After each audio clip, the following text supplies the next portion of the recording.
Bismillahirrahmanirrahim. Assalamu alaikum students. I hope all of you will be fine and safe. Students, we are going to start our first chapter, Operations on Sets of Class 8. In this lecture, you will learn about the concepts of sets, subsets and types of sets. All of you are well familiar with the concept of sets. You have learned in the previous class. Just take a back review of the set definition and we start onward. Okay, what is a set? What is a set?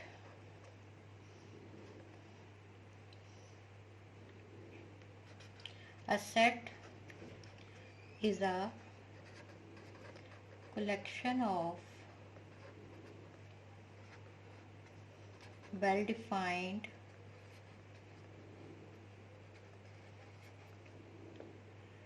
and distinct objects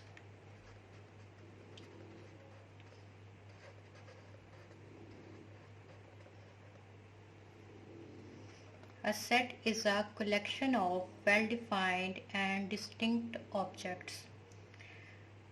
Collection, well-defined. What is meant by well-defined? These are the two words which are very important in the definition of a set. ठीक है? Well-defined. What is the meaning of well-defined? Well-defined meaning. Well-defined का मतलब यहाँ पे आप कह सकते हैं कि ये होगा कि objects will follow some condition. Well-defined objects will follow some condition or rule. Condition or rule. ठीक है?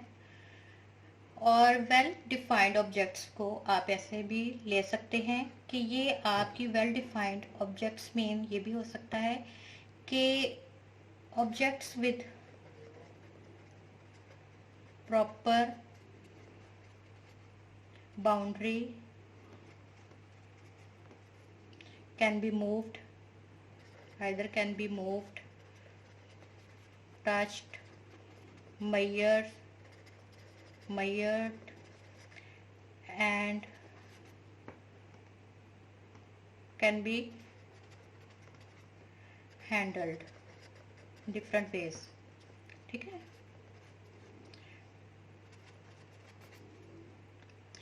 वेल डिफाइंड मीनिंग जो है, यहाँ मैं आपको बता रही थी कि वेल डिफाइंड मीनिंग जो है ये काफ़ी इसके आप कह लें कि डीप कॉन्सेप्ट है इन केस ऑफ सेट्स, क्योंकि अगर अब वेल डिफाइंड कोई चीज़ नहीं होगी तो हम उसका सेट प्रिपेयर नहीं कर सकते. ठीक है? लेट्स सपोज एग्जांपल के लिए देख लेते हैं कि अगर मैं आपसे कहती हूँ set of numbers, make a set of numbers. ठीक है? Make a set of numbers. तो अब यहाँ पे कुछ भी ऑब्वियस नहीं है कि किन नंबर्स का सेट बनाना है. नंबर्स तो बहुत सारे हैं. नंबर्स तो रियल नंबर्स भी नंबर हैं, इंटीजर्स भी नंबर्स हैं, होल नंबर भी नंबर्स हैं. तो किन नंबर्स का सेट बनाना है या कहाँ से उसका स्टार्टिंग पॉइंट क्या होगा, उसका एंडिंग पॉइंट क्या होगा, इसके बारे में हमें कोई इन्फॉर्मेशन नहीं है.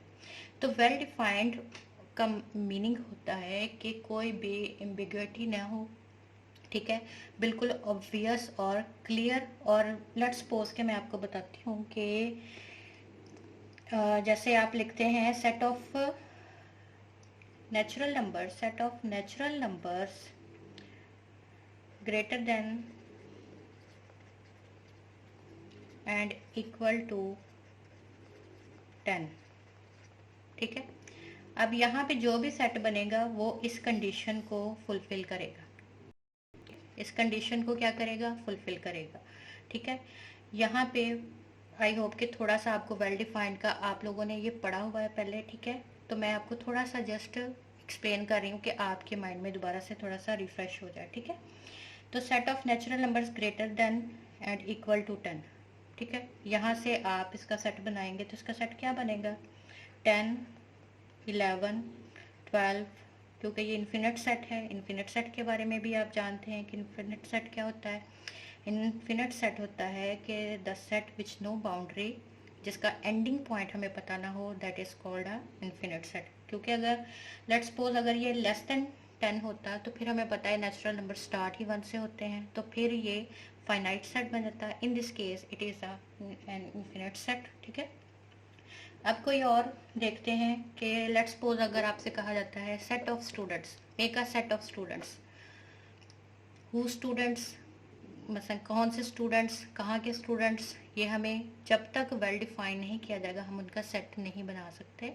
जैसे अगर मैं कहूँ set of students of Sandal college, तो अब ये ऑब्वियस हो गया है कि set of students of Sandal college और सारे सांदल कॉलेज के स्टूडेंट्स जो हैं वो सेट्स के मेंबर्स होंगे या उसके एलिमेंट्स होंगे।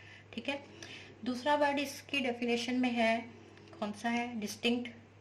डिस्टिंक्ट का मीनिंग भी यहाँ पे, डिस्टिंक्ट का मीनिंग आपको पता है क्या होता है। डिस्टिंक्ट मीन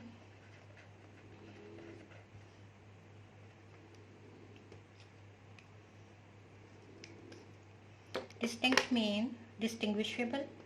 ठीक है, मुझे वैसे ये कट वाले मार्कर से लिखना नहीं आता। डिस्टिंग्विशेबल और डिफरेंट। ठीक है, डिफरेंट मीनिंग भी इसका होगा, इसी से लिखते हैं।